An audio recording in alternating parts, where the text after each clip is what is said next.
বেহাল রাস্তা, খানাখন্দ এড়িয়ে পথ চলতে গিয়ে গতি হারিয়েছে যানবাহন, যানজটে নাকাল সাধারণ মানুষ।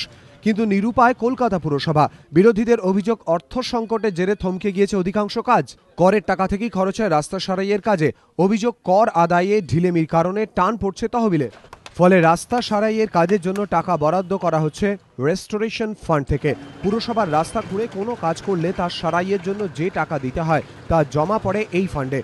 বিরোধীদের দাবি, পুরসভার অর্থ সংকটের প্রভাব পড়ছে রাস্তা সারাই সহ অন্যান্য কাজেও।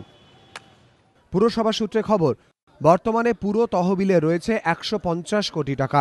এ মাসের বেতন এবং পেনশন দিতেই চলে যাবে 90 কোটি টাকা। আর্থিক সংকটের জেরে চলতি বছরের শুরুতেই পুরসভার ব্যয়ের ওপর নিয়ন্ত্রণ জারি করা হয়েছে। প্রতি বছর অক্টোবরে এই নিয়ন্ত্রণ উঠে গেলেও এবছর তেমনটা হয়নি। বিরোধীদের অভিযোগ, নীল সাদা রং থেকে হালকা ফ্যাশনে ডিভাইডার তৈরির মতো সরকারের ফরমাইশি কাজ করতে গিয়েও পুরসভাকে ভালো মতো ব্যয় করতে হয়েছে। গোটা পরিস্থিতির জেরে আগামী দিনে কর্মীদের বেতন এবং পেনশনেও প্রভাব পড়তে পারে বলে আশঙ্কা বিরোধীদের। মাইনেই বন্ধ হয়ে যাবে কিনা সেই আশঙ্কাও করছি। শুধু মাইনে না, পেনশন, মাইনে এবং যে গ্র্যাচুইটি সমস্ত টাকা দেওয়া হয় কর্পোরেশন থেকে, সেগুলোর টাকাও তো যথাসময়ে মানুষ পাচ্ছে না, যারা কর্মচারী তারা পাচ্ছেন না। তবে যাবতীয় অভিযোগই উড়িয়ে দিয়েছেন মেয়র শোভন চট্টোপাধ্যায়। ওয়াকিবহাল মহল বলছে, ডিসেম্বরের মধ্যে টেন্ডার না ডাকা হলে এই আর্থিক বছরে আর কোনো সংস্কারের কাজ হবে না।